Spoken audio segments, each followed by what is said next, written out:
p.m. Central Time, Season 4, Episode 8. And OU still sucks, Zach.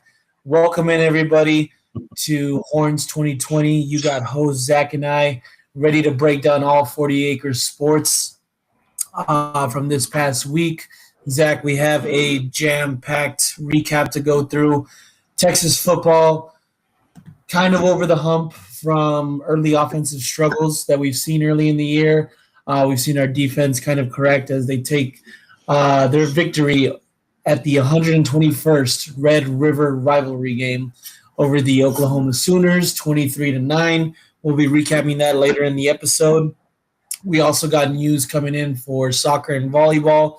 Soccer, obviously, things haven't been looking too good for them like they have all season, and volleyball is still cruising, still kind of seeking that number one overall spot in the rankings.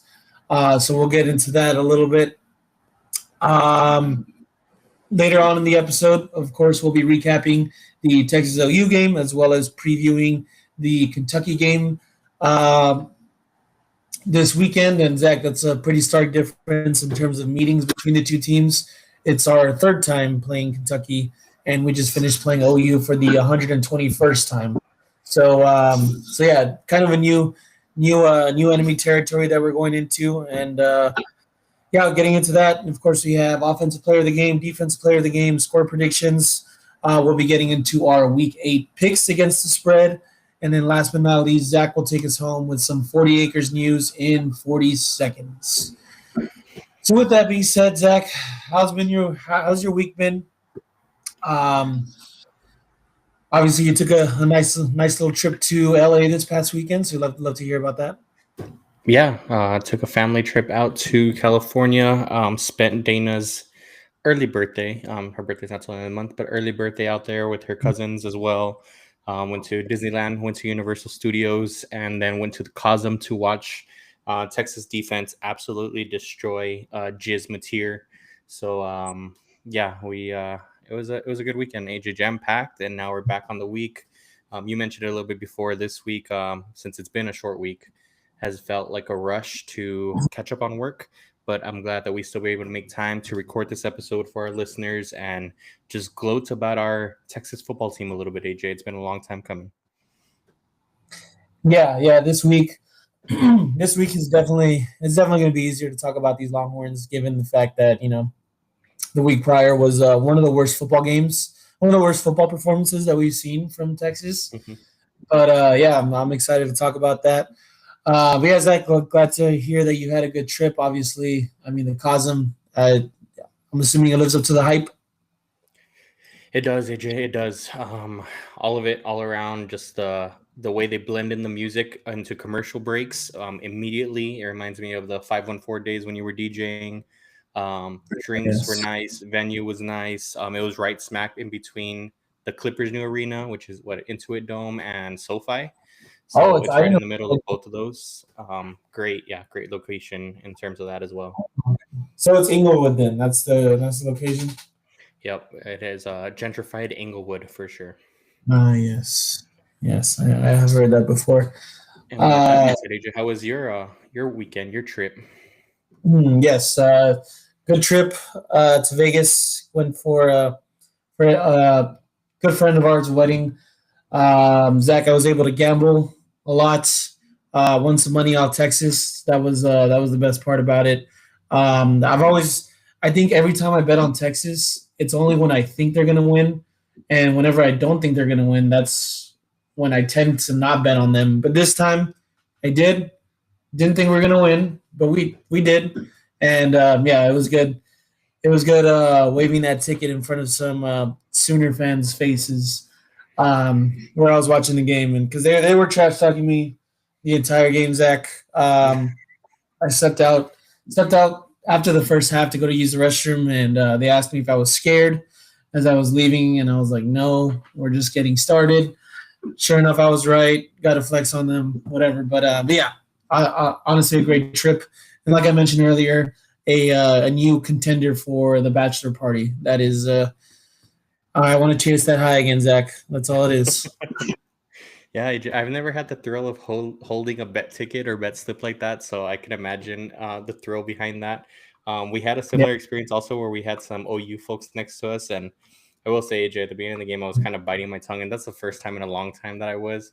Um, Funny Yeah. little story: the girl that was with the guy that was a OU fan, she was also in her Sooner red, but in her cowboy hat, she had a Longhorn on the emblem, like right side up Longhorn, and Sarah was like, "Is she stupid? I'm gonna start talking crap." So it was funny to see that kind of side of Sarah as well. So she was into the game. It was just a good environment all around. And then yeah, when that pick happened going into halftime, which we'll talk about here shortly, I turned to him and I was like, "Oh, bad move, a very bad move." I was like, "You just saved us, and I like our momentum." And ever since that moment, AJ, the game turned, and we'll talk about it. But yeah, he didn't catch as much lip because obviously I was still a little traumatized even towards the end of the game of what was about to happen. Um, but glad the Longhorns pulled it out, and I'm glad that we both got a little moment in there this Saturday. Hell yeah, Sarah. Love to hear the banter. Always a fan of that. She's joining the club. She's Yep. learning, so that's good to hear. But yeah, man, these OU fans this weekend, they were savage. They were definitely overconfident heading into this game with John Mateer, and you can definitely see it. Definitely see it on the field. Yeah. Yeah, I'm glad we whooped their ass. But yeah, we'll get into that. Uh, yeah, you ready to start this episode? Get into some volleyball. Always get to get it off on a strong start. Yep. Let's go ahead and kick it over to the hardwood. All right, Jared Elliott and the girls officially 14-0. Um, They are ranked second in the nation with 4 first place votes. Zach, that is improvement. We were at 3 first place votes a couple of weeks ago, so it's nice to see things going. All right, we're still undefeated in SEC play with this past week getting victories at Tennessee in 5 sets and beating Alabama in 4 sets. So glad to see our women taking everything on the road and taking care of business is what I meant to say. Their next few games, Zach, are this Friday, the 17th, versus Arkansas, who's 5-12 overall at the Moody Center, and then pairing that, they'll be taking on OU on Sunday, the 19th, who is 12-4. So very respectable OU opponent, and I'm glad we get to get this nice little weekend homestand for our ladies. Both games at the Moody Center, Zach. Yep. That's pretty big if you ask me. Yeah, both games there. I was surprised to see it honestly, but I'm glad that the ladies are getting their venue. Hopefully, the Texas crowd makes it out to support them. They are taking the SEC by the horns. As you said, AJ, still undefeated. Our streak of sweeps was finally broken, but nonetheless, still dominant victories for the ladies. And no sign of stopping, to be honest. We're still hot on the trail of the Fighting Laney Cho boys in Nebraska, but we're gonna get there soon, AJ. We're gonna get there soon. So yeah, shout out to the ladies, and I hope there's some good crowd environments at the Moody Center this weekend. Yeah, we're coming and we're coming quick, Zach. Am I right? Yeah. Shout out to the ladies. Again, we have to report on lost sweep winning streaks. That's how good this team is. So yeah, always a good problem there. On the flip side, Texas soccer drops to 3-10-1 overall. They are currently on a 3-game losing streak since the last time recorded, with losses to Florida 2-1, 10th ranked South Carolina 5-1. So things aren't really looking too well. Currently, right now, as we speak, they are playing against 19th ranked Georgia. We'll be reporting on the scores as those come in, but don't expect any good news. So I'm just going to keep it at that. And on Sunday, we got a pair of Red River rivalry games as they travel on to Norman, Oklahoma to take on the Sooners on October 19th. Again, we are still winless in SEC play. Yeah, I feel like since this podcast has started covering Texas soccer, Zach, this is like the worst they've ever been. I think it's like undisputed right now. Yeah, this is a black eye to Texas sports. There's been some. Apologies.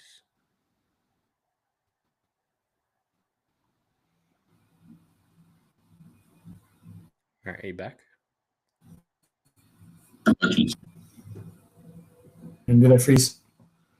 I don't know. I thought you had stopped talking, and then I started speaking, and then I heard you coming over the headphones, so I guess I was delayed. Oh yeah. We could start up on the portion where you said since this podcast started covering Texas soccer, this is the worst it's been. That's right. That's when I started speaking, and then I started hearing audio again. Okay. So we could pick up there. I'm starting that at the 10:40 mark.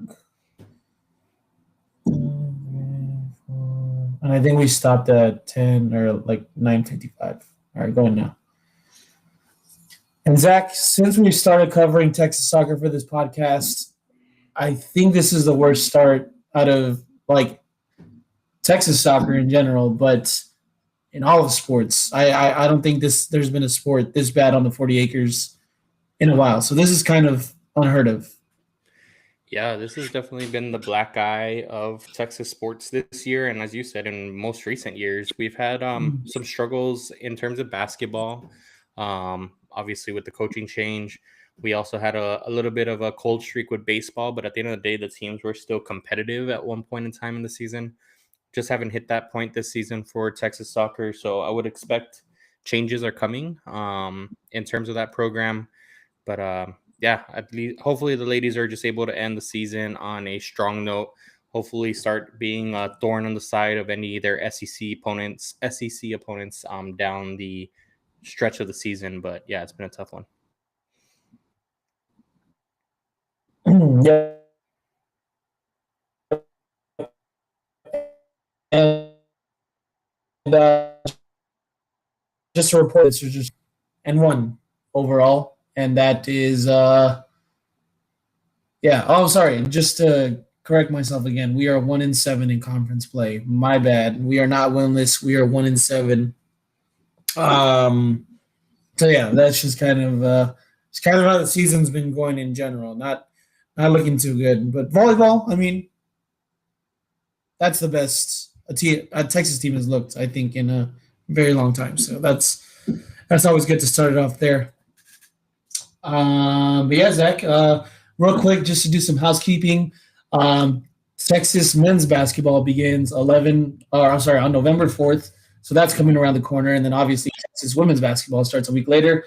Can't wait to preview that. That'll be coming up in a couple of weeks where we'll be talking about that. But yeah, it's nice to report on Sean Miller, his inaugural season as the Texas Longhorn coach, as well as Vic Schaefer carrying on a hot streak that they finished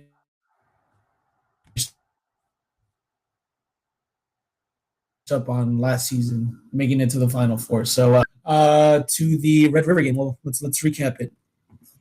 Yeah, AJ. So as we talked about a little bit at the beginning, it was a great weekend for Texas football in general. We needed to get the bad taste out of our mouths after Florida, and that's exactly what the boys did. At the end of the game, we'll go through the score and box score, and then we'll go ahead and talk about it. Texas completes the third win in 4 years against Brent Venables and this OU squad. 23-6 was the final. In terms of offense, leading the way, of course, in passing was Arch Manning. He was 21 for 27, AJ. Probably the most efficient we've seen him, or pass in terms of pass completion efficient. He had 166 yards through the air and 1 touchdown. And that touchdown was to DeAndre Moore, who also had 3 catches and 50 yards to lead the wide receiver room in yards receiving. In the rushing department, we had Quintravion Wisner citing AJ. We had 22 carries, 94 yards, probably the best game since A&M. So that was a welcome sight as well. We had Arch Manning as well with a huge run at the end of the game to pretty much ice it away, wave goodbye to the OU fans. He had 4 carries for 34 yards. Of course, you have sack yardage to account for there. But in the running back room, everybody else that got touches, Ryan Niblett, 1 carry, James Simon, 3 carries, Christian Clark, 1 carry. And you also had Jarrett Gibson, who we'll talk about here shortly, no longer with the program, but he had 1 carry for -3 yards as well.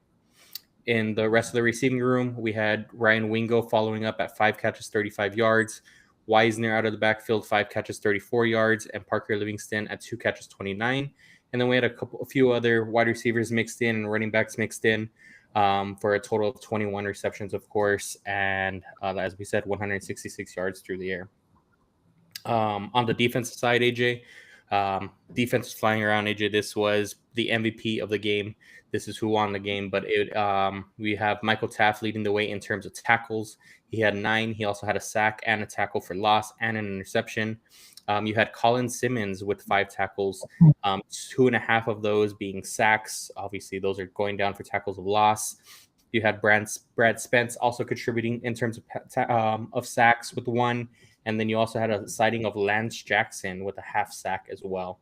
Other interceptions, you had Malik Muhammad with 2 huge interceptions, as we talked about at the beginning of the episode. And then a punt return that will live in Red River Rivalry Hall of Fame for eternity was Ryan Niblett with a punt return in the fourth quarter to go ahead and secure the Texas victory. Other than that, so we had Mason Shipley, who was 3 for 5 in field goals, and of course 2 for 2 with extra points. AJ, give me your biggest takeaway from this game. Biggest takeaway from this game is just not to put that much stock into OU football, Zach. And I hate that we have to start it off like that. I'm glad we had a good win. I'm glad everything looked great. But I know we have not been too high on OU football this season. And we are just taking care of business as what every good team should do against OU. We can start it off with Arch Manning. So I thought he played a great game. He made some very, very well-placed throws. I believe there was one to the sideline to Parker Livingston. It's kind of like he's got to kind of have the internet in a frenzy. That was one of the nicer throws that I've seen Arch Manning make. Very, very precise, very well needed from that moment. And Zach, all in all, I feel like Arch Manning just did exactly what we need him to do every game, and that's just be a game manager. He didn't have to perform any heroics. He just had to complete his passes, do what he needed to do in the run game. Obviously, we have that huge run breakaway where he stops and slides. And by the way, he said he was waving to our fans, not OU fans. Just kidding. We all know what he meant. But yeah, I mean that the way he played, I was very proud of. And like you said, he was very efficient. I liked a lot of the throws he made. As for Trey Wisner, I'm glad he was finally able to break out. He looks a little more healthy, and you can kind of see that as the season progresses. His jump cuts looked a lot more smoother, a lot more quicker than what they did against Florida. And yeah, just those outside zones, Zach. That's really the way to get Trey Wisner going. Unfortunately, the way he was running kind of up the middle into the offensive line, couldn't really get anything going there, and that's what I was kind of looking for. But yeah, it's just those outside zone reads, Zach. I think that's what he really thrives on, and we kind of see that with good defensive line units from better teams, where if they shut that down, the run game kind of gets exposed. So, like I said, OU didn't really have a good defense heading into this game. I know all the stats say otherwise, that they're a top 5 team, but then again, they haven't really played or beaten anybody yet. And I'm not putting too much stock into this OU team yet, even though they have all the stats to back them up. But yeah, I'm just glad Trey Wisner was able to kind of expose his defense and kind of prove how fraudulent they are. And yeah, as for the passing game, Zach, like I said, it kind of goes hand in hand with Arch's performance. I like the way he was spreading the ball around. Obviously, DeAndre Moore had that nice and easy touchdown. Who else am I trying to think? Parker Livingston. He also played a really good game. Yep. Evan Mosley had a few drops, I believe. That was kind of discouraging. You'd hope that a receiver with that much hype didn't really play like that. But yeah, like I said, the offense did what they needed to do, took care of business, and yeah, we just need this kind of level of efficiency going forward to have the confidence to beat anyone in the SEC. Yeah, I'm with you on a lot of those points, AJ. I told you when we talked about the game before this episode I felt like this was the most free Texas has looked all season. their backs were against the wall. We know that we cannot drop another game at this point in time if we want to keep our playoff aspirations, especially a game against OU. It just can't happen. So that's exactly how they played. Their backs were against the wall. They played free. It was a game that we must win, and that's exactly how they performed. The first two series looked shaky. I was texting you guys about Brooks. He had a holding call as well as fell back. I think the first quarter, AJ, we were averaging, I think it was like 20 yards to gain on the third downs, which was pretty ridiculous. And then the game just turned. Defense was absolutely dominant. As you said, AJ, it looked like Arch finally understood the assignment. Sark finally understood the assignment is you have a championship level defense, limit the mistakes, play the field position game, and at the end of the day, take your opportunities when they're there. Your defense is going to give you short fields. Your defense is going to keep you in games. And all you need to do is, I think we had mentioned it, AJ. I'm not sure if it was the Ohio State game. I'm pretty sure it was the Ohio State game. That's the other time that we were talking about competitively is our defense is going to keep the game at 20-something points. If you're able to score 24 points, you have a really good shot at this point in time. We were short of 24 points and obviously still dominated. So I feel confident now in saying that we are back in the playoff picture. But we need this type of performance where we're complementary on offense. It's not just dropping back and throwing 40 plus times a game. It is taking what the defense gives you, short dink and dunks, run the ball, lean on them, and let your defense work on the other side. Do not give the other opponent short fields. Do not give them, do not send your offense back out there on 3 and outs consistently. Let them get their legs back under them. You need to lean on your defense, and I think that's exactly what we did on Saturday. For 3 out of 4 years now, AJ, we are shutting out OU 2 years in a row where they're not able to score a touchdown against our defense. Yeah, it was a masterclass performance on the defensive end on the defensive side, to be completely honest with you. I personally thought Hawkins was playing at one point in time because everybody told me John Mateer was good, but Jiz Mateer was on full effect on Saturday. His performances against Power 4, all of those stats came right back out. And they're not pretty, AJ, and they weren't pretty on Saturday. And of course, we have OU fans now saying that it's because he was injured. As Jiz Mateer has told us, he was not injured.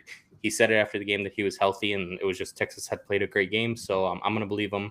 I know you said not to put too much stock into this, AJ, but I do think OU is a competitive team. I will say that. They do have a good wide receiver. Jiz Mateer is above average quarterback, and they have a good defense. And if we were able to perform that way on Saturday, I still have high hopes for this team. AJ, we are looking at going into OU at this point in time. What is it, 7 or to go to Georgia possibly? If we're able to play that type of style of football, we're able to go into Georgia at 7-2, and the season looks a lot more different than what it looked like just 2 weeks ago. Yeah, it's always good to be reminded that we only have one loss in SEC play. I mean, unfortunately, it came at the first game of SEC play. But I mean, all it really takes is for us to win out, and may have some cards fold our way. We do need a few of the top dogs right now to lose some SEC games. But yeah, Zach, we're definitely in there. I don't have all the full confidence that we'll win out, but I have more confidence that we will than we won't, if that makes sense. Yeah. Maybe like 70, 65, 35 kind of split. But yeah, we just got to take care of business this weekend at Kentucky, Vanderbilt, Mississippi State, and then head into the bye before we take on the Bulldogs. But yeah, Zach, I mean, one thing I am very proud of is the defense. I feel like they really stood their ground. Manny Muhammad, that his interceptions were next level, Zach. I don't know. I was familiar with this game. I was not familiar with that kind of level. I'm still kind of stained from that Cam Scatterbo pass last season at the Peach Bowl. That was Manny Muhammad's assignment. I haven't looked at him the same. Now I do. And yeah, I think our defense played stellar. One player I wanted to shout out though, Zach, real quick, Brad Spence. I thought he played an excellent game. He looked very elusive. We saw him get a tackle or an assisted tackle for loss, Yeah. which was also a sack. But yeah, he was one of the players I think heading into this offseason that was had a lot of hype behind him, and I'm glad he was looking good because we're going to need a lot of his help, along with all the other star power that we have on this defensive unit to look good. So yeah, all in all, it was a great performance from everybody, and these are the kind of games that we need. Yeah, as you said, there was a lot of people that showed up on the defensive end. And Colin Simmons, AJ, we need to give him his flowers because I know earlier at the beginning of the season, the first 3 games, we were kind of on him, asking him to just be more disciplined, to start stepping up. Anthony Hill the same, and Colin Simmons absolutely dominated for honestly the second straight week. Like he was one of the few highlights of Florida as well. Yeah, he was dominant. Showed John Mateer who his daddy was on that end. And then another guy, AJ, because I've been low on him and have talked a lot about him, but Ryan Niblett, I've questioned his decision making on the special team side. I've definitely felt like there was times where he was not making the correct choice in whether fielding the ball based on time at the end of halves, as well as where he was fielding the ball deep in his own end. Just the special teams in general, not just Ryan Niblett. Obviously, there's a lot going into a punt return. We've had tons of penalties on special teams on returns, whether it's holds or blocking the back. So it was good to just have that play, and that play be the securing play of the game. To be completely honest, that's when I felt good that we were going to end up winning that game. So all in all, great performance. And as you said, AJ, still a lot of work to be done, but it definitely washed out the bad taste in our mouths from Florida. And it's step one of what we asked for, AJ. If we don't get anything else this season, give us victories against OU and A&M. Well, we got one of those boxes checked, AJ. Yeah, exactly. Yeah, complete games. That's all this team really needs to win. Oh yeah, real quick, Ryan Niblett. Oh, sorry, the punt return touchdown. Zach, was there a block in the back by Colton Vasek? Yes, it was not called though, so no, there was not. But yes, yeah, there was not one called, but I believe OU reached out to the SEC office and they confirmed that a flag should have been thrown on that play. Which, all in all, we still would have scored on that drive. I was not. There was I don't know. A lot of people are saying that we needed that punt return touchdown to win the game. I think we were playing well enough to the point where our offense would have taken us down regardless. Yeah, I can say that I firmly believe our offense, or I firmly believe that our offense was again just controlling the ball. I don't know if we were going to be able to go back and score, but I still liked our chances up to that point anyway. Just the way our defense was playing. But that was just the cherry on top. But I do think there was a block in the back. It wasn't called. You got to live with it. We move forward. Yeah, it was a no call, so it doesn't exist. OU fans. And with that being said, AJ, go ahead. Sorry. No. With that being said, AJ, should we also move forward into this week's game? Yes, let's do it. I was right about to say that. All right. And as we said, we enter a 3-week stretch where we don't have ranked opponents on our schedule. And the first game coming up on our schedule is this Saturday, 6 p.m. Central kickoff. We are on the road, as we all know. Texas does not play a home game or play in Austin. Technically, the rivalry game was a home game. Texas does not play in Austin in the month of October, so they are playing at Kentucky. Kentucky is currently 2-3. Texas enters this game as 12.5-point favorites, and the total is set at 43.5. AJ, I'll give you a little bit of a rundown on Kentucky, and then, of course, we'll break down this game. This is, as you said, AJ, third overall meeting. We've won both, so it's pretty similar to the rivalry we have currently with OU. We just dominate. Kentucky is currently on a 10-game SEC losing streak. They haven't been very close, and overall, over their last 16 games, they're 2-14. They do have a pro-style offense. We did see this game in Austin last year. They utilized the rush game more than anything else. Texas front seven obviously will need to step up, and we'll talk about that here shortly. Last year's game, to remind everyone, did end 31-14 in the favor of your Longhorns. Kentucky does have 2 wins this season, but out of the SEC, those 2 wins are against Tulsa and Eastern Michigan. At quarterback, they have Cutter Blomey. Apologies. Cutter Bowley is at quarterback. I do apologize for that one. Cutter Bowley, who has 627 yards this season with 4 touchdowns and 3 interceptions. On average, against top 25 opponents, AJ, he has 119.8 yards per game. He did play against Texas last season. He replaced, Brock Vandagriff? Brock Vandagriff, yeah. Yeah, he replaced Brock Vandagriff last season. We do have a little bit of experience playing against them. Their top running back is Seth McGowan. On the season, he has 431 yards rushing and 7 touchdowns. Their top wide receiver is Kendrick Law.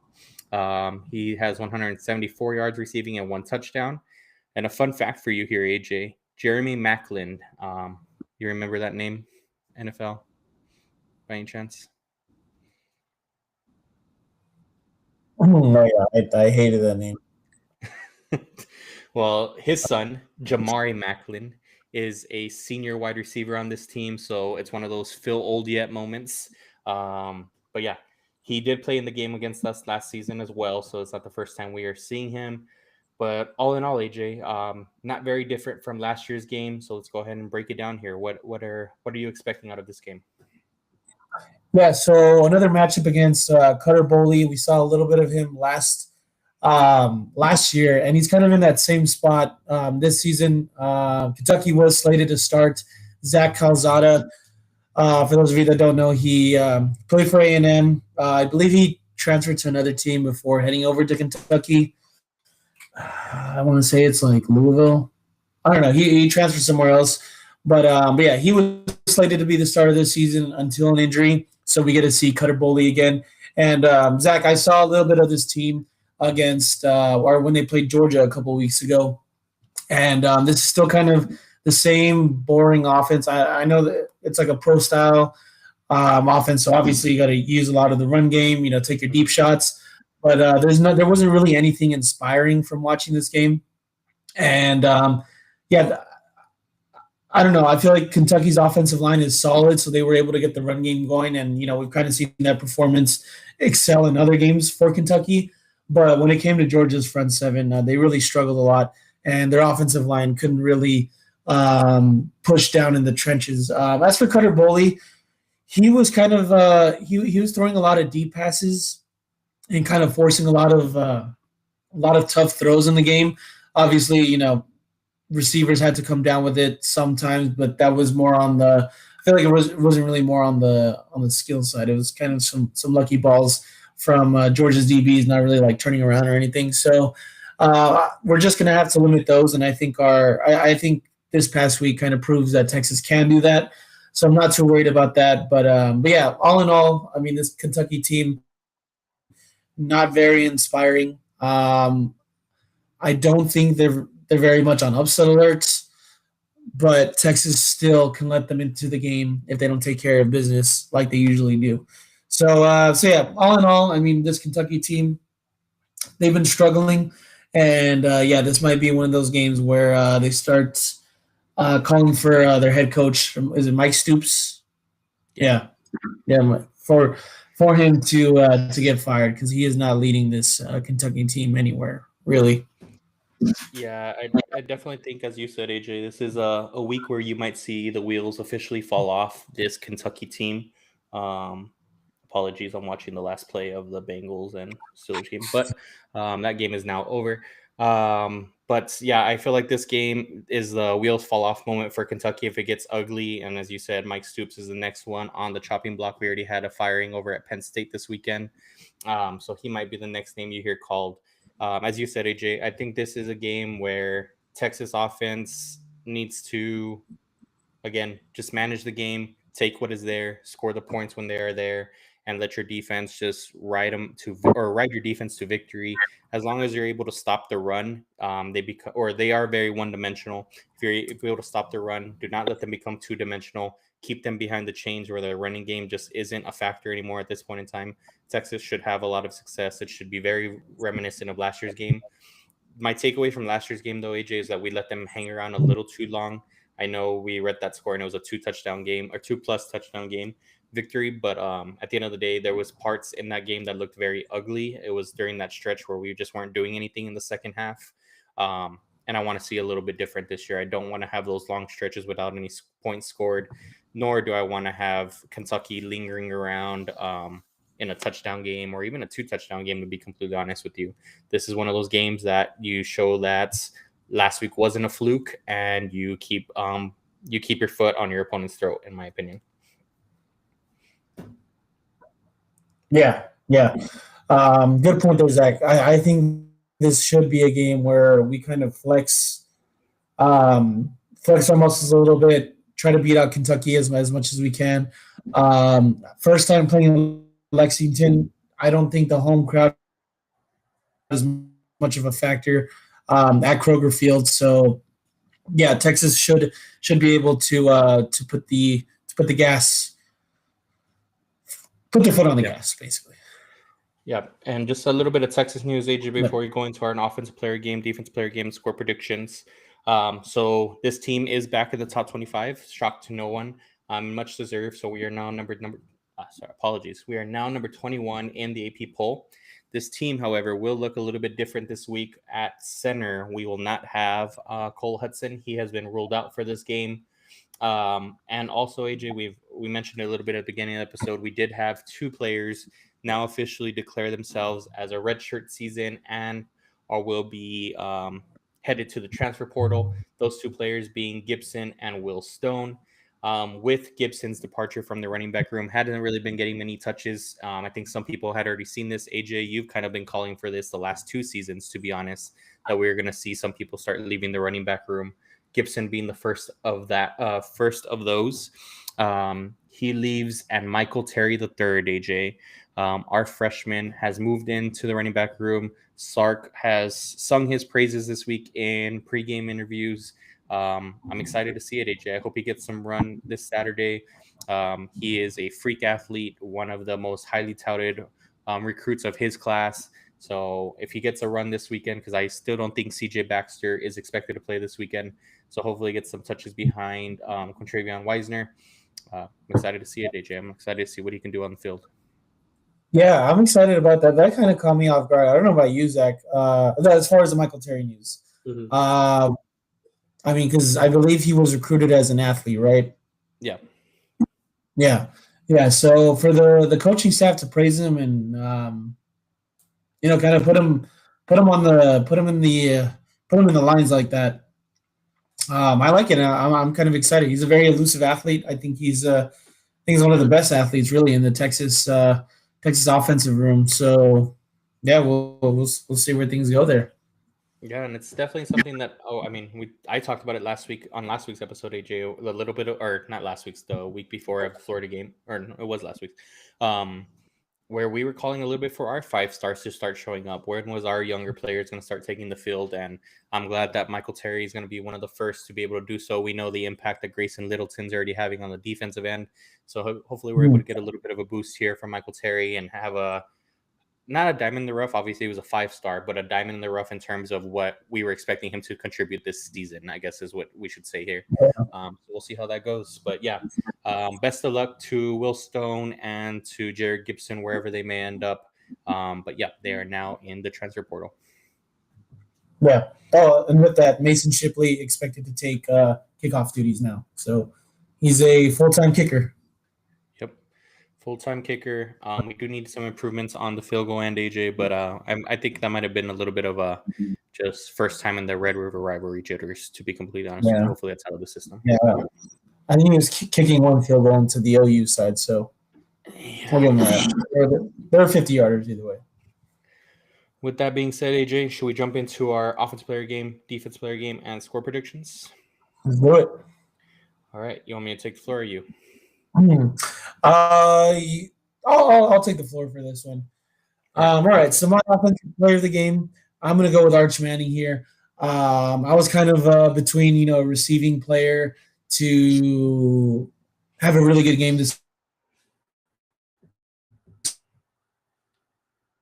week, which I still think that's possible. But like I mentioned, when I saw Kentucky play Georgia against the Wildcats, he looked good. Being able to scramble, get some extra yards. He was even able to get 2 touchdowns on the ground for 3 total on the day. So I think Arch Manning is able to do that. I think he will do that against Kentucky. So expect him to scramble a little bit. I think he's going to have a few long rushes too, Zach. I'm pretty confident in that. And I might even throw a little bit of cheddar on Arch Manning anytime touchdown. And, I would like to see what the odds are for at least 2 touchdowns for my guy. So yeah, give me Arch Manning. I think this will be one of his better games. And, I wish this was a nationally recognized game.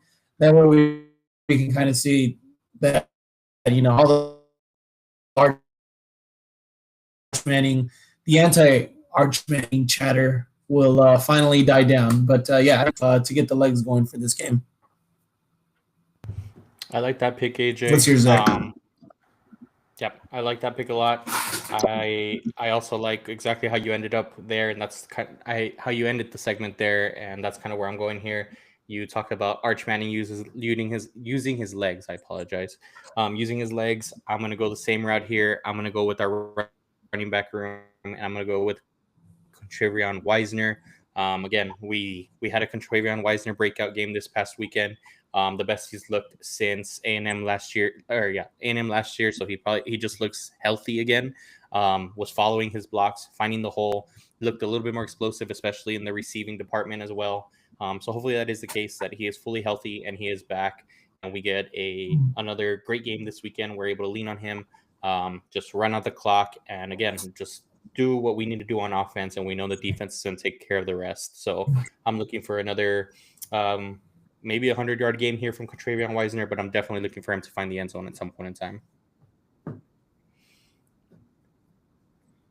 Yeah, still hasn't had it yet, Zach. Still has not eclipsed the 100-yard mark. Yep. So we need that. Yeah, this week is the week to do it. Yep. Now, flipping over to the defensive side, AJ, I'll take it first here. We talked about it. We're going to need our front seven to play well. One of the most active guys on the front seven is Liona Lefau. We need to make sure that he is finding the correct holes and he is plugging those holes. And I'm looking for him to be able to stop the run here. So I'm looking for Liona Lefau to gather 8+ tackles this game, shut down the run, and put Kentucky, behind the chains throughout the rest of the game. So my defensive player of the game is Liona Lefau. Liona Lefau, the Lion. Love his ET. I'm going to go with Michael Taft for this game. I think this is one of those games where he gets an interception. He's led the team a lot in tackles these past few weeks. But yeah, I'm gonna need some big stats. Obviously, like I mentioned, Cutter Boley likes to take those deep shots. He isn't afraid to throw the ball, especially on cover 2 beaters. And I think our defense likes to disguise a lot of those coverages. So with that, that allows the safety to kind of loom around and kind of pick and choose where he wants to cover and defend the defense. And Michael Taft, being the veteran that he is, being as smart as he is on the field, I think this is a good get-right game to force a turnover. I'm gonna go with an interception, I think, for Michael Taft, like I'm predicting for Arch Manning to score a rushing touchdown. So yeah, those I'm feeling more confident in a Michael Taft interception for this game, if anything. Yep, I like that play, AJ, and honestly, he's another guy that plays the run really well. He's always in the backfield, just has a nose for the football at one point in time. So on top of liking the pick that he gets an interception, I do also just like his activity on the defensive end. He runs downhill. I expect him to be in the backfield for a couple tackles for losses as well. So good pick there, AJ. Thank you. All right, now switching over to score predictions, AJ. I'm going to take the floor here first. I don't have the overhitting, but I do have Texas covering. I'm going to take Texas 27-10. Again, I don't think they're able to do much against our defense. I do think our offense gets some short fields, and I do think we are able to put it in the end zone a little bit more than what we have all year. So I'm taking Texas to win 27-10. Okay, 27-10. Loving that, Zach. Pretty similar on my end, and I feel like a lot of Texas fans have a score prediction kind of similar to what I have. kind of similar to last year's too. But I'm gonna go with 30-17. I do think Texas covers this game. I also do think that the over covers. Um, I mean, I would like to see Texas, like I mentioned, kind of stomp the Wildcats into the ground like they should. But I mean, we're high off an emotional win. You would expect to see some sort of regression for this team, and allowing Kentucky to score 17 points sounds like a lot right now. But like I said, that's just what's going to happen. I still think Texas scores more than 30 points in this game. But yeah, I'd like to see our defense hang around for a bit and shut them down in the first half, and hopefully all these points come in the second half. So yeah, give me 30-17 Longhorns. ET. I like it, AJ. I like it a lot. All right, so I think that pretty much wraps up this week's game, AJ. Any last minute comments before we flip over to our week? What is it? 7 picks now? Week 8 picks. Week 8. Yeah. No other real call outs. I mean, at the end of the day, it's just Kentucky. Like it's. I mean, we can try and hype this. We can try and hype them up as much as possible, but they suck. Yeah. Not a great team. We need to go out there and just take care of business. Exactly. All right, AJ. Now that I'm realizing it, AJ, I think I did the math wrong on our picks, but we are going to go ahead and enter our week 8 picks. AJ, we should have 18 picks. I know we didn't do picks the one of the weeks. And for some reason, I have us on the record at 19 picks each. So yeah, we're gonna need to go back and try to look at this a little bit. But I'm either 9-10 or 9-9. AJ, you are either 8-10 or 8-11. I want to say that's where that mistake is at. So that's what we're gonna go with, and we'll give you that accurate running total next week. But with that being said, AJ, you took the floor first on the offensive player of the game, so I'll take it here. My picks for this week, my first game, I'm going to be taking Georgia Tech plus 1.5 at Duke. Georgia Tech being the ranked team, the more physical team. I really don't understand this line. I took Duke earlier in the year in another close game and top 25 matchup. They did not perform, got the doors blown off of them. I don't expect it to be doors blown off of them here, but I do think Georgia Tech money line wins this game outright. So I'm going to just take the plus 1.5, be on the safe side. But I'm going to go with the more physical team here. Georgia Tech also still controls their destiny for the ACC championship game. I don't expect them to give that up here against Duke. The next game, AJ, I'm going down to Athens for the Ole Miss and Georgia game, AJ. I'm going to be taking Georgia. I apologize. I'm going to be taking Ole Miss as 7.5 point underdogs. So at plus 7.5, I do think they're able to cover a touchdown spread here. I do think this line has gone up a little bit just because of their performance last week.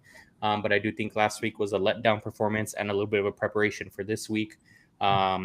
Georgia still hasn't looked solid on offense. I don't expect them to put up too many points. I do think Ole Miss is going to be able to hang around. So give me Ole Miss plus 7.5. And then my last pick here, AJ, I'm going to go with a team that is 6-0 against the spread this year.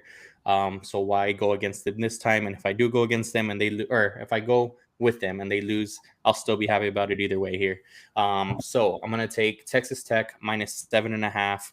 I'm not going to give you any analysis other than they are 6-0 against the spread. If they cover it, great. If they don't, even better. So give me Texas Tech minus 7.5. Yeah, is that a night game? I don't think it is. Yeah, I don't. Oh, it's 5 o'clock. Yeah, it's an afternoon game in Tempe. So I don't know, Zach. That game's kind of interesting. I think Sam Leather comes back. I don't know. I don't know. I feel like they're in a good spot. But yeah, that Georgia Tech spread, I think it's very weird. I don't know why they're underdogs. I know Duke is not a team to be slept on, but I mean Georgia Tech's been balling out all year. I'm not too sure why it's like that. But yeah, Zach, loving the picks there. As for my picks, I'm going to be taking Notre Dame and USC under 61.5. I know it's like high-powered offense, teams that look good, but USC has been able to stop offenses with their defense. They've been plugging the runs a little bit, not allowing any deep plays or any deep balls to happen on the defensive end. So I expect them to kind of stop Notre Dame in that sense. Notre Dame on the same side too. I like where their defense is trending. I think they're looking good. So yeah, I'm gonna ride with the under on this game. I feel like 61 is just a little too much for me. Next game, I'm gonna take Vandy -2.5 against LSU. I think Vandy is by far a way better team than LSU. The games I've seen LSU play this season, very uninspiring. I don't think Garrett Nussmeier is all there yet, whether it's injury or something else. His throwing motion just hasn't looked the same as it did last season, and yeah, I think that's going to hurt him. So yeah, I like the Commodores to win this game by 3 points or more. So give me Vandy in this case. And for my last game, I will be taking South Carolina +5.5. The Gamecocks to cover against OU. Honestly, I still think South Carolina has it. I feel like a rushing quarterback throws things off for OU, especially for that defensive line. So yeah, I think South Carolina has a very good shot at upsetting the Sooners, and that goes for back-to-back losses for OU. So yeah, Notre Dame, USC under 61.5, Vandy -2.5, South Carolina +5.5. Lock it. I like it, AJ. I like all of those picks a lot. Very solid picks. I'm with you on that analysis there with Vandy. It's a very close spread, and that's the reason I avoided it there. But yeah, LSU just doesn't look right. We've talked about Brian Kelly multiple times this year just being a little defensive, and it's maybe that he's just onto something on his own team. And South Carolina plays, it's similar to what I talked about with Georgia Tech, plays that physical brand of football. OU coming off an emotional loss against Texas. Are they going to be up to just take a beating all game and give it right back against South Carolina? Remains to be seen. So I like that +5.5 as well. AJ, you touched on Notre Dame and USC, and it kind of reminded me that we did not touch on Week 7 games. So I think this is a perfect segue into that. USC probably had one other than us and Indiana. USC is right up there with the most impressive win of last weekend. Just put an absolute beating on Michigan. I was never really a USC fan. Never really liked any of the players, and that includes Reggie Bush. I think I finally like one of their players, and that's Makai Lemon. He's electric. He reminds me a lot of Puka Nacua in the NFL. Nothing seems like overly special, but it just seems like any ball that's thrown his way, he's going to catch it. Any catch that he has is 10 plus yards. So yeah, he's a monster, and he led that team to victory. That was one of my games I wanted to talk about. Other game, AJ, Indiana and Oregon. What did you think about that game? Man, so at the bar, I was watching that game in Vegas. There was an Indiana frat there, and I was in line to place my bet for Texas.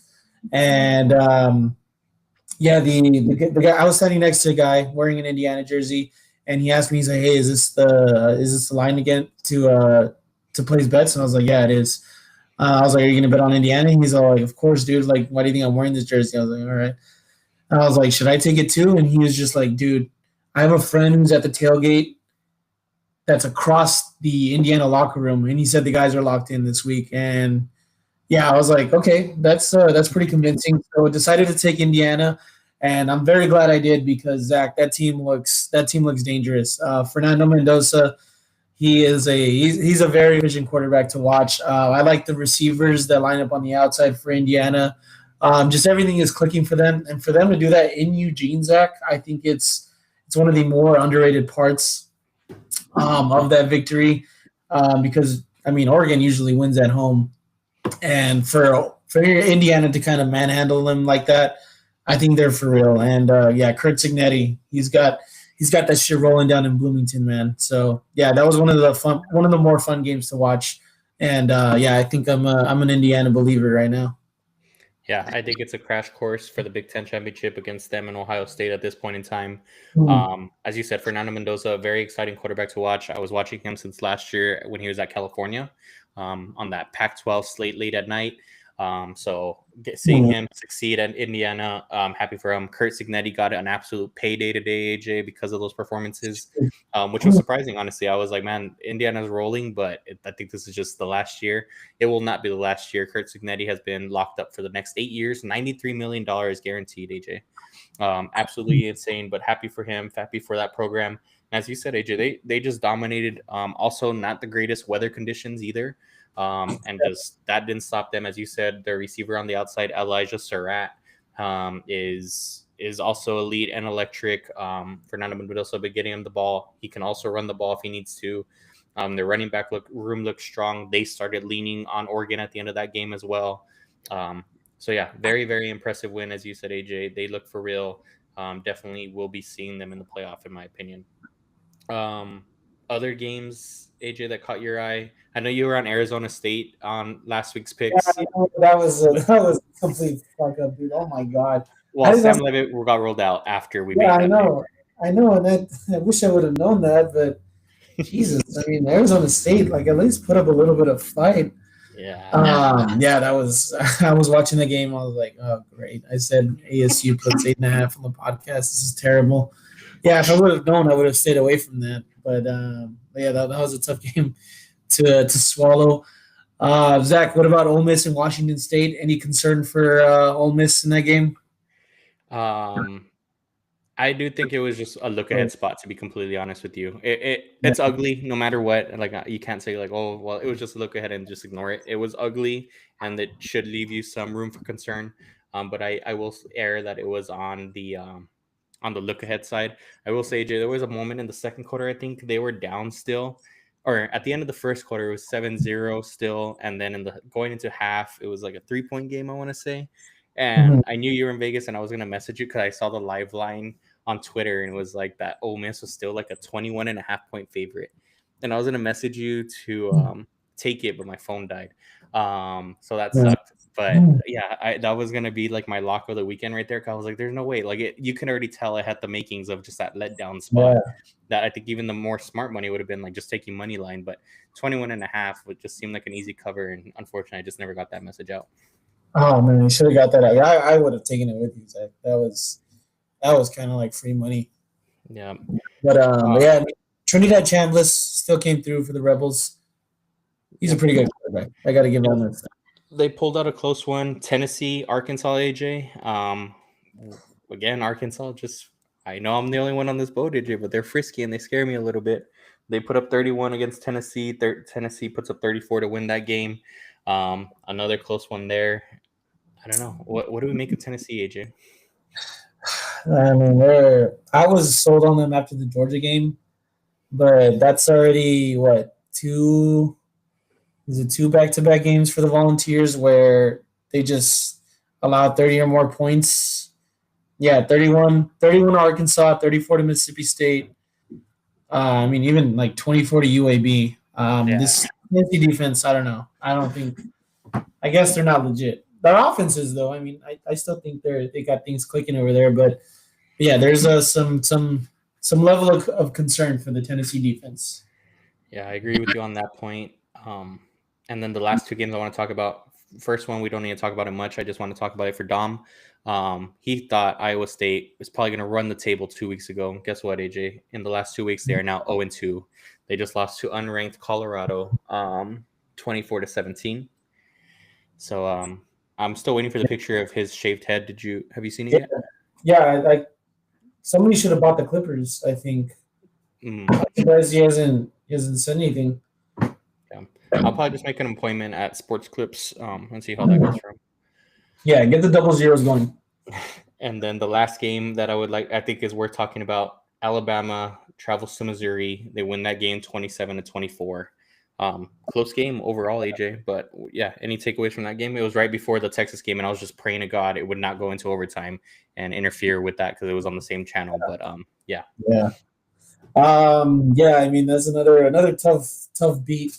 I believe I took Missouri plus 2.5 last weekend, so that was tough. But yeah, I mean, Missouri, I still think they're a good team. Hot take, Zach, but I think Ty Simpson's the best quarterback. I don't think it's Yeah. hot. I think he's the leading frontrunner for Heisman right now at the moment too. Okay. Okay. I haven't checked the Heisman odds or anything, but yeah, I was gonna say SEC, but I think he's the best quarterback in the nation. He's playing like it. Yeah, he just makes Hmm. he makes plays when you need him to. There is spurts where Alabama just it's like what's going on here. But yeah, he makes plays when you need to. He spreads that ball around. Even with Ryan Williams not being 100%, they're still putting up points. Missouri just got off to a really slow start and were playing catch up the entire game. Almost pulled it off there at the end. They had a chance to tie it.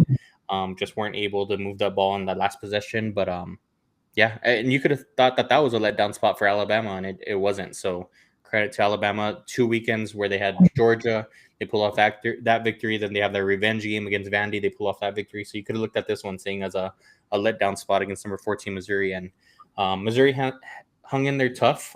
So that's not an SEC opponent to take lightly either. But yeah, credit to Alabama and credit to Ty Simpson, as you said. Hey, they covered. That's 3 weeks in a row of covering for the Crimson Tide, and yeah, if they're able to take care of business in Tennessee, sorry, against Tennessee this weekend, time to start. Time for them to start creeping into that Yeah. top five range. I'm with you, AJ. But overall, it was a solid weekend. Glad you got to enjoy it. Glad you got to spend on some of those games out there in Vegas. Gave us some nail biter games, but obviously the highlight of our weekend was Texas OU, and glad we came out on the winning side of that one, AJ. Yeah, and you know what pisses me off, Zach, because if it weren't for the Florida game, like Texas OU would have been the center of attention. And it's just like that game was. I mean, it was kind of a blowout, but it was still like a fun game to watch for like 3/4 of it. So that just kind of sucks. Like I don't know. I feel like we always deserve the spotlight when it comes to this game every year.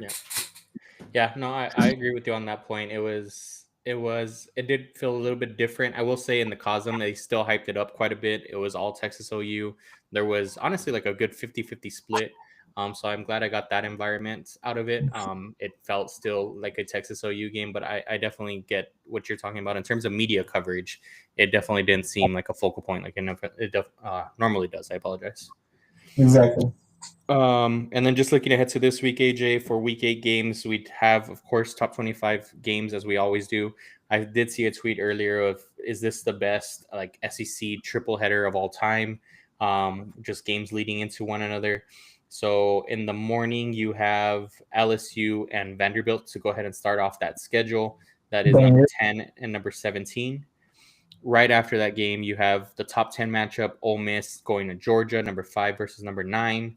And then in the evening, you have Tennessee, as you just talked about, AJ, visiting Alabama, 11 going to number 6. Bama actually an 8.5-point favorite there. That's kind of crazy. But other than those games, AJ, we have Utah BYU. That's a top 25 matchup. We talked about Texas Tech and Arizona State. Obviously, Arizona State trying to bounce back there. You have Texas A&M playing that frisky Arkansas team over at Arkansas. You have USC and Notre Dame also in the evening, number 20 going to number 13. This is make or break, I think, for both teams, to be completely honest.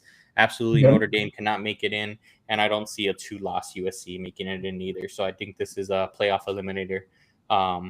But AJ, what do you think about that triple header? And is there any other games catching your eye?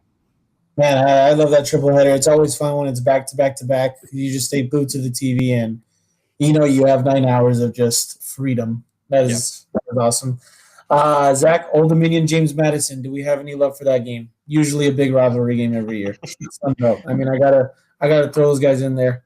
Yeah, I'm going with James Madison, AJ.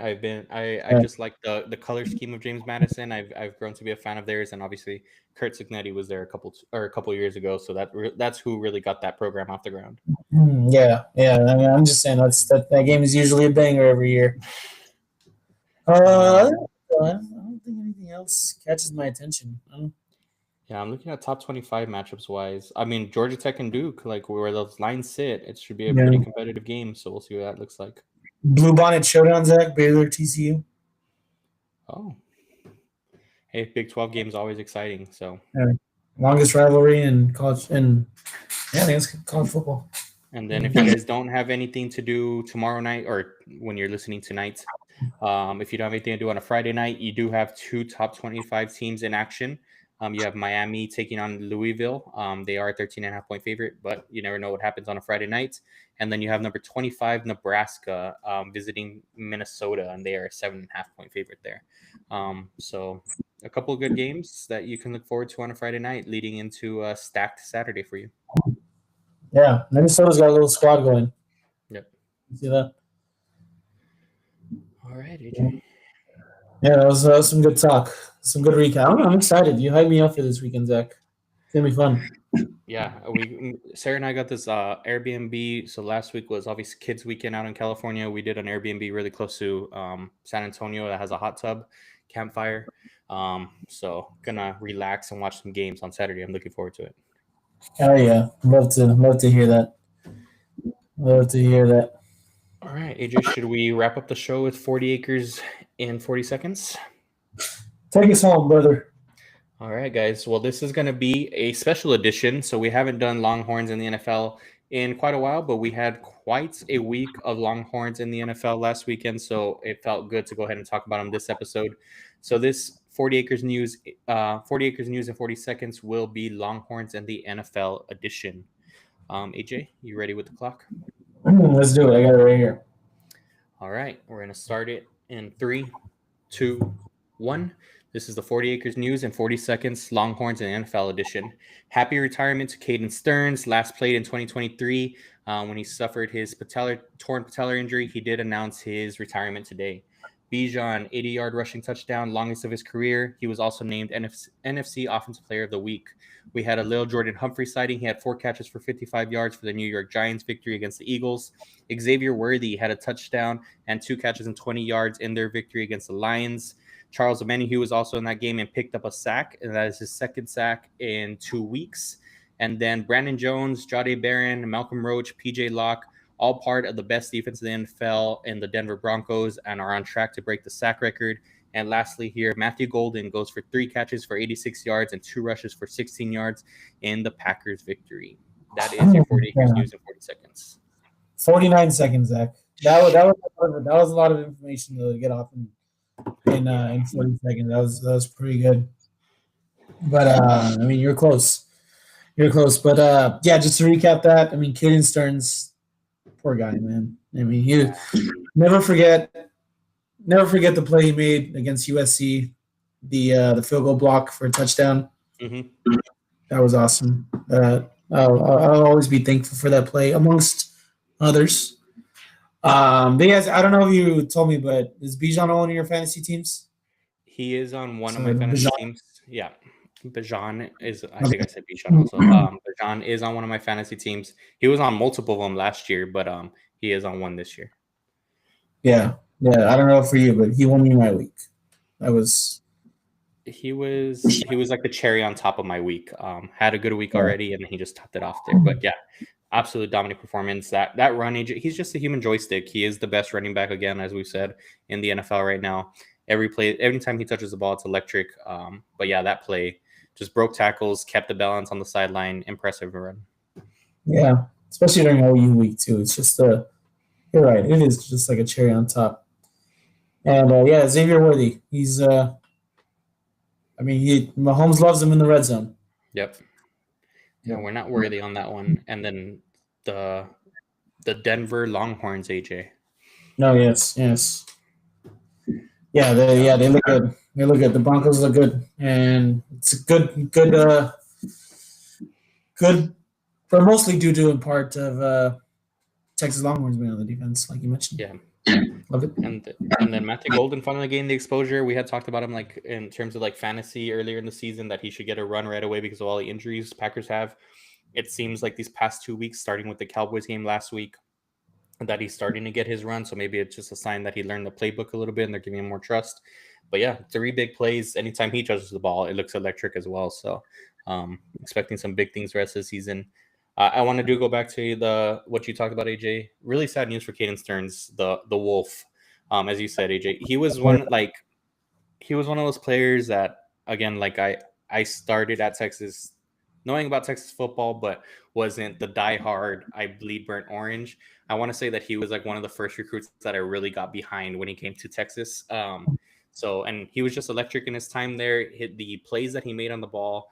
He was definitely one of those safeties that was just a ball hawk, to be completely honest with you. And you look back at those highlights, was able to get toes down on the sideline. So, yeah, just unfortunate news that the pro career was just cut short with injuries. And he had a long, heartfelt message there on X. So you feel for the guy, but definitely had a very good Texas career and will be remembered forever as a Longhorn. Yeah, the deer football, and that got to me. Yeah, I wondered, like, does the NFL give him like pension checks because he's retiring now? Like, I don't know how any of that works. Yeah, I don't either. I don't know if he just gets his guaranteed contract and he's done, or what happens there. Yeah, I mean, he's got to get some money. There's a reason why some players retire. I wonder if he can come back too. Yeah, well, it sounded like he's been trying to work his way back for 2 years now, and it wasn't working out. And that honestly should scare like Chargers fans, because I know some people are like, we'll talk about who was it, Slater, their guy that went out, the top offensive player. Yeah, Rashawn Slater. That he went down with a patellar injury also, and people talk about like that injury. Yes, you can come back from it, but it's definitely more devastating than what a torn ACL is. So hopefully Slater is able to come back. But yeah, it was a tough road back for Caden Stearns, and unfortunately just didn't come back. Yeah, he would have been feasting on the Denver defense too. Yeah. Well, actually, I think he was with the Eagles at this point in time. Oh, did he? Okay. Yeah, I remember him. But his days of playing was with the Broncos. You're correct there. Yeah. AJ, since we're talking about fantasy a little bit, I did want to ask you real quick for some fantasy advice. Okay. If you wouldn't mind helping me out here. Yeah, I got you. So a player in my league, AJ, is offering James Cook for Jared Goff and Ricky Pearsall. And I just want to know what you think. Some of my apps have it rated 80 to 81, nearly 50-50. So I wanted to hear, what do you think? I mean, it depends on the other team's needs right now. I think it's pretty even. I mean, Pearsall's a top 25 receiver when he's healthy, and Goff is a top 10 quarterback, plug and play whenever. So yeah, I mean, if you need it, oh man, you got me off guard there. But yeah, that was a trade that happened in my league that I had to veto, and yeah, huge controversy there. Yeah, it was. That definitely shook up the league a little bit, and I guess it was bad because I had to veto it after it had been processed.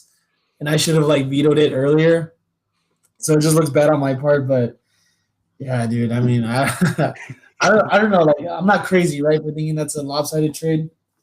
So I will tell you this. So when I first read it, so shout out to Dom for keeping me informed of this one. The reason he told me was because he thought I was in the league, and I was like, what? And like, so he was informing me like that somebody else was mad about it. And then I was kind of like lost on it. And he's like, oh, no, I thought you were in the league. And I was like, I am not on that one. So that's where that story came from. And then he told me. So when he first told me about it, I was like, yeah, no, that shouldn't have been approved. But I don't know. Like, as you said, when Ricky Pearsall is healthy, he is a top 15, top 20 wide receiver. James Cook hasn't looked the greatest in the past 2 weeks. But yeah, no, I would still lean that the James Cook side wins that one for sure. Yeah, I know, but that was his argument though, is that Ricky Pearsall is a top 25 receiver in the league when he's healthy. I don't think he's played in the top 25. I mean, he has like some top 25 weeks, but that's not hard to do if you're a receiver. I don't know. And he's also only had one this year, and then he's been hurt, and he's still going to be hurt for like another 2 weeks. I want to say he's definitely out this week. So yeah. Yeah, and then like James Cook, I know he hasn't been playing it, but he's still RB6. Like RB6 carries more weight than wide receiver 6, really. So and Goff, whatever he's like, quarterback. He has to be above 10. So yeah, everyone's got a top 10 quarterback. It's not hard to get one. Yeah, I don't know, but yeah, that was a rough conversations this morning. I had an earful in my text messages. Yeah, credit to you, AJ. The life of commissioner is hard. I will say my dad has set up a good one where we just do a committee vote, and it's like he sends it blindly. Here's your trade. These are where they're ranked in the standings, and like this is what it is before anybody sees any names come up with it or anything like that. Because we do have a 40-man league, so obviously we send it to the teams of the other conferences so they can weigh in to try to eliminate bias and things of that nature. And it works out. And we just ask for a reply within 30 minutes. It's whatever gives you the majority. And some people, like there was one argument one time of like, no, I don't think it's fair, blah, blah, blah. Everybody else approved it. And it was just like, all right, it's approved. And nobody else paid attention to that other guy. It is what it is. But yeah, life of commissioner stuff, AJ. So credit to you. But yeah, I definitely thought that story was funny and it was a good way to end this episode. Yeah. And so like, how does your dad know the trade's coming in though? Well, so we get the email, like, because I have a joint account with him for the commissioner. So we get the email, I send it to him, and then we just like kind of like blurred out. We kind of just send it out like just players only type of deal, and it's here it is. If there is needed context, especially later on in the season, like hey, by the way, this is first place trading with last place to add a little bit of context. We do that, but for the most part, we just send out the names and we send it to the other conferences so that you don't have like an interconference bias towards it. But yeah. Okay, so like all the players in the league don't get the email. It's just the commissioner. Yeah, just the commissioner gets the email, and then we send it out to a committee, and that's pretty much it. Okay, that's the shitty thing about ESPN. It's just everybody gets the notification. So, yeah, and it's like it's hard to put a league vote to it because I mean, there's always going to be some players that don't like it, and like I'm usually on the side where I don't like a trade. But you still have to let it go through. Is there a thing on ESPN where it's like majority, or is it as soon as one person vetoes, it's over? Well, the way we do it is majority. I put it in the group chat because for some reason nobody checks the ESPN app, so I have to bring it to the group chat so everybody sees it and they're aware of it. So, like, if you like the message, you approve. If you dislike it, it's a deny. So like that's a tough part about it. And yeah, I just do not know how to handle controversial trades. It's a kryptonite of mine. It sucks. Yeah, that situation sounds crappy, but it definitely sounded like it was 11-11, make a wish. But it definitely sounded like you were kind of a Mike McDaniels in that situation there, AJ. I was the punching bag for this one, that's for sure. Yeah, no, that's a tough one. Shout out to Adwin Prescott for putting you in that position there, AJ. Yeah, and I've told him already, Zach, he's out of that league next year. Every year there's a freaking issue with him, and he just gives me more headaches than I need. Yeah, it's a last year in that league. I'm fed up with it. Well, credit to you, AJ. I hope there is no more controversial trades this week or weeks going into it. But yeah, that was a definitely a good way to end this episode. I hope you guys enjoyed the little bit of fantasy talk to break away from Horn Sports, but it was a great weekend in Horn Sports and definitely a great story there in fantasy sports. Yes, sir. And thank you for bringing that up, ZT. And thank you for being the pilot of this episode, Zach. We really appreciate it. But yeah, let's hope for a dominant win for our Longhorns over the Wildcats this weekend, and let's hate watch the rest like we need to. Absolutely, brother. Take us away. All right, guys. Thank you very much for joining in. I hope you guys enjoyed it. I hope you guys enjoyed last weekend against OU, and we get a little bit more of that this weekend against the Kentucky Wildcats. I apologize. And we shut down those Wildcats as well as perform in the Moody Center. So go support our ladies this weekend as they keep the ball rolling, look to stay undefeated, look to capture that number 1 ranking. Thank you all very much for listening. Have a great weekend. Be safe and hook 'em. Welcome.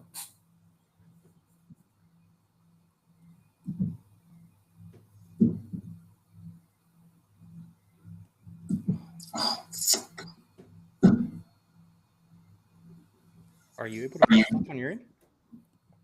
How do I do that? It doesn't give you a stop button? No.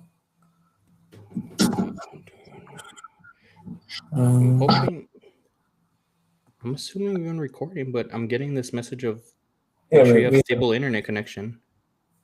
Yeah, we haven't been recording because it's the live.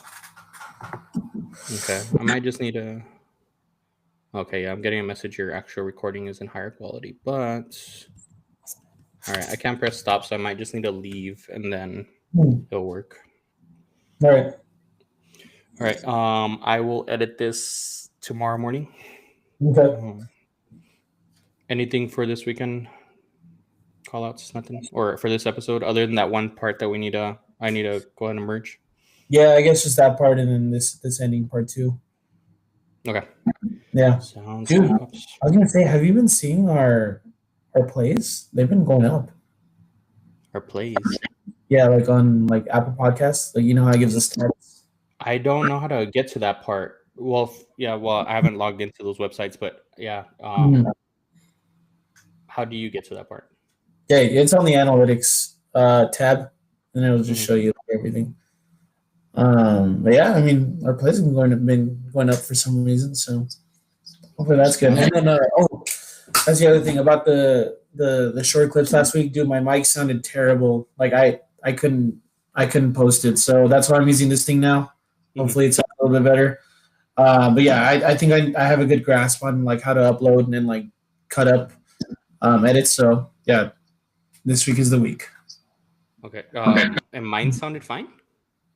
Yeah, yours sounded fine. That's so weird, dude. Like in the podcast, remember 2 weeks ago for the Florida episode, I had told you like, hey, we might even need to re-record because I couldn't hear shit. And it was kind of the same thing for this one where it's like super low. And then I have to be careful of enhancing it too much because then it sounds like you're yelling. So, what the fuck? But hopefully now that I moved it closer, it helps too. Yeah, dude. Honestly, yours sounded fine on the episode too. Like I thought it sounded fine. So, and the video sounded fine too. So. And for like the clips, are you using like the AI things that it's doing, or you're like going in and clipping it? Yeah. I'm using the AI ones, and dude, it like cuts it up perfectly, and like it cuts off like sound bites. I just need to like edit it on like CapCut, so like we add captions and stuff. Like that's what I got to work on tomorrow. Well, let me know how it goes, and then I'm happy to help out in doing those cuts. I feel like that can bring more exposure as well. Yeah, dude, it definitely will, especially if we post frequently on TikTok. It'll be good. Yeah. Alrighty then, Pops. All right, Pops. Say hello to Victoria for me. Yeah, same for me and for Sarah and Dana. But good shit today, Pops. Thanks for carrying. Well, I appreciate it. Thank you. Yeah, I caught myself there at the end, so apologies, but thanks for letting me do so. Yes, sir.